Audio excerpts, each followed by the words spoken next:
And we're back on a cold Wisconsin day for another video with my new to me car. I bought a Volkswagen. Look at her. So I'm not a Volkswagen guy, right? They never really tickled my fancy. And you know, I was stopping at the auction just to look around, just to browse and see what they had. And I tried first bidding on an Element SC, but they wanted too much for it. And then I found this thing. This thing is great. Now, full candid, this thing, I'm gonna tell you guys from the beginning of the video, $2,400 all in. Let me know if you think I got a good deal on it. I got it with 158,000 miles. I've already put 1,000 miles on it in 3 days. This thing is just eating up the highway miles. Now on the exterior, I would say the exterior is about a 7 out of 10.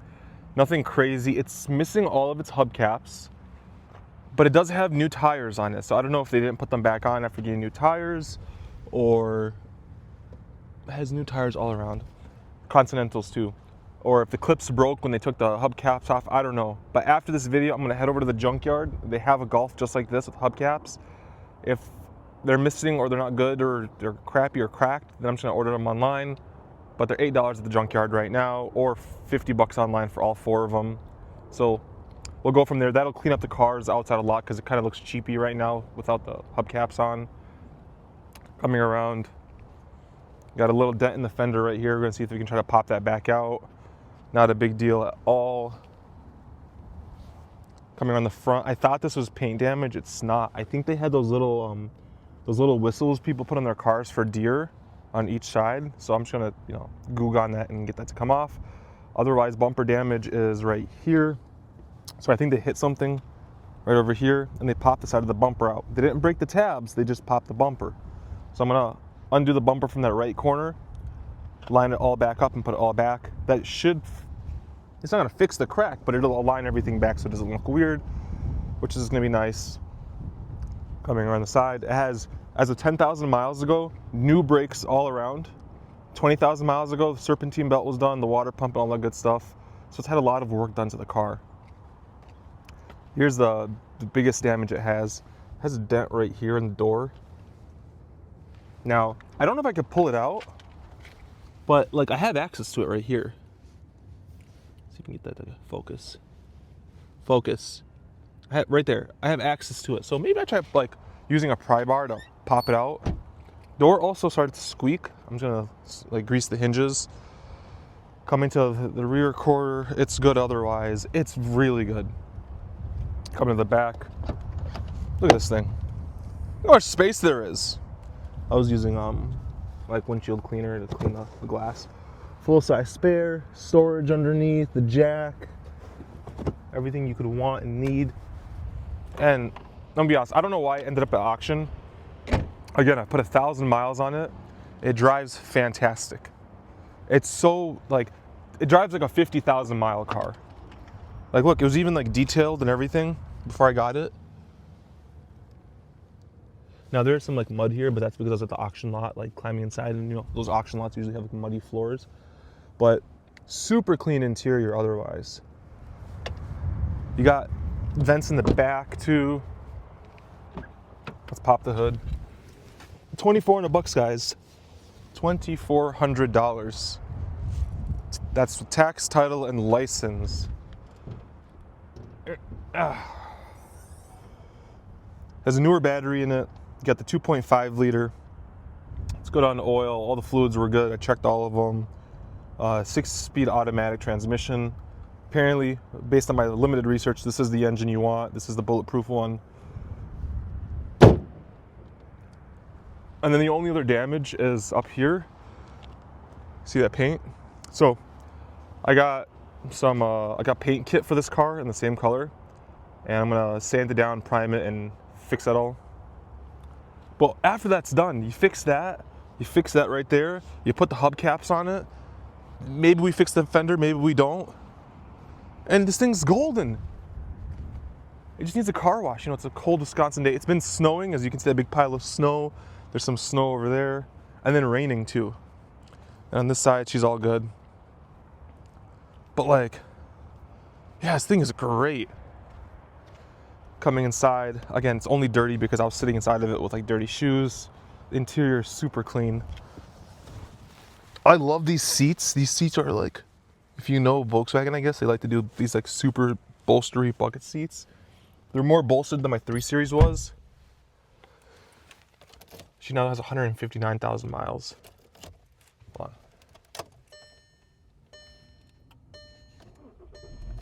Starts right up, no rattles, no clunks, no nothing. Steering tight, suspension super tight. This car feels heavy, and not like a steering heavy. It just feels heavy when it hits bumps, if that makes sense, like planted almost.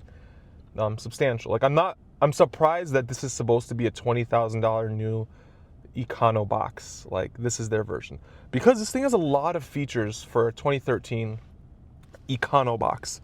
Because remember, this thing competed with the Corolla, the Honda Civic at the time. So for what it's giving you, because I actually went there to look at, like, there's the Element, and then there was a Corolla S, a 2012 Corolla S that I was looking at. So let's see how nope. This screen still throws me off. I was trying to show you guys. Back. Try this. There we go.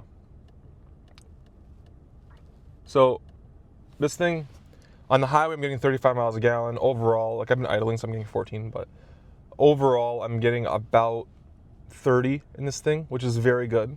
It's very torquey. It has a 2.5 liter 5-cylinder. I don't know if I said that before.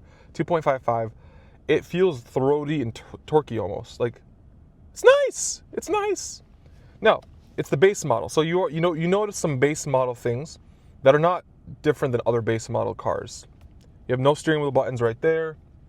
No fog lights, no auto headlights. You do have, which I like, power up and down for all 4 windows. There's my hand right there. Power up and down all 4 windows. The mirror switch, I actually have a new one on order right now.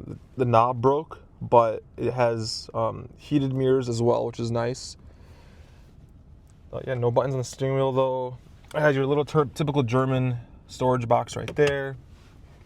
The head unit, I'm happy with the head unit because it has Bluetooth, as you can see, Bluetooth audio. So that makes, like, yeah, there's no screen and everything, but like you don't need a backup camera. You can see right at the back, and it works good. The sound quality is really good for what it is. Keyword for what it is. It sounds pretty good. It's like, I never crank the volume past like a third. It gets loud. It starts to like muddle the volume later on, but like it gets loud. I think it also has like an 8-speaker sound system in this thing. Heated fabric seats work great. 3-zone. Regular poor people climate control, but it works fine. You know, AC, all that good stuff like that. But again, this head unit also, you can buy a $330 head unit that replaces this, that looks OEM and acts OEM, which is nice. I really don't want to put any money into this car because I think I should just drive it the way it is.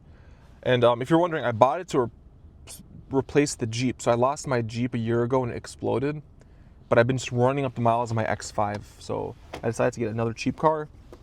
Storage right here. You have a bunch of dead switches because you have the base model. I did order a USB-C and a USB-A that you can plug in right here that piggyback into this 12-volt, so it's still accessible, and you get those 6-speed transmission, sport mode, everything. Cup holders, super cool. Deep cup holder on the right, less deep or more shallow, I guess, on the left. Smaller cup holder for your little German espressos or coffees or Red Bulls or whatever in the middle, so that's nice. Smaller center console, but with an aux cable. Nothing crazy though, you know, it works. But I love the center console. It's padded, very nice. It feels very nice. The cloth in this car is extremely nice. Like the feeling, the texture, but this goes up, down, and it ratchets to make it more comfortable for you, or maybe to clear your drink, but that's nice. Another thing I just discovered down here, these are fabric lined door bins, I guess to stop a rattle and stuff. So that's also nice. Nice, very nicely padded door panels. And then another thing I noticed, I discovered last night. So this is a fully felt lined glove box. And apparently it's semi-insulated because you have an air conditioned glove box. So you can just turn this dial and it'll let air in or out. That's off. And then this is on. And it will, if you put like a drink in there, again, it's not gonna get ice cold, but it'll keep it cold. If you put food or candy in there in a hot summer day and you're driving, it'll keep it, AC temperature. So if you have cold air blowing, you'll get cold air in there. Otherwise, you got all your airbags, you got everything you need in this car. It's so good. It is so good. $2,400. No clunks, no rattles. Like, when I got there, it was a Wednesday at like 4 p.m. So they do it twice a week. This is from Waukegan Auto Auction, by the way. I bought the Jeep from them, and I bought the Scion from them. And there were people there, but most people were bidding on like the GMC Acadias, the Traverses, a couple like Altimas, Malibus, like that stuff. When the Element came out, nobody bid on it, but the seller of the Element didn't want to take below like 3,200 or some shit. So it wasn't the auction's fault. They can only go as low as they can. But it had 220,000 miles, and it was an 08. So you were missing like things like Bluetooth and creature comforts like that. Looked good, but like quirky. But then this thing came out, and nobody bid on it. Nobody fought me over it.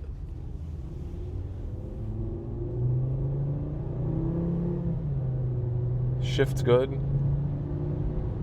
Plenty pep. That was like 50% throttle. So the 2.55 cylinder only has like 170 horsepower, 177 pound-feet of torque, but it is a good little engine. Like it's like a big 2.5, I guess, but it's a good little engine. And it handles suspension, like the suspension handles the bumps very good. It is very quiet on the road. It's just overall nice. The only thing I don't like in this car are the headlights. They're very weak, and it's my fault because I'm going from a BMW with laser LED, bi-LED, all that good stuff, to standard halogens. So I ordered what Reddit told me to order, which is some Osram headlights. They're basically made by Sylvania or something, but they should put out brighter light for a halogen. You never put LED bulbs in a halogen housing, right? It messes up, muddles the light. But I got the brightest ones I can get. If they don't make me happy, then I'm gonna replace the headlights with actual like full projector housings from VLand. And if I do that, I'm just gonna replace the rears at the same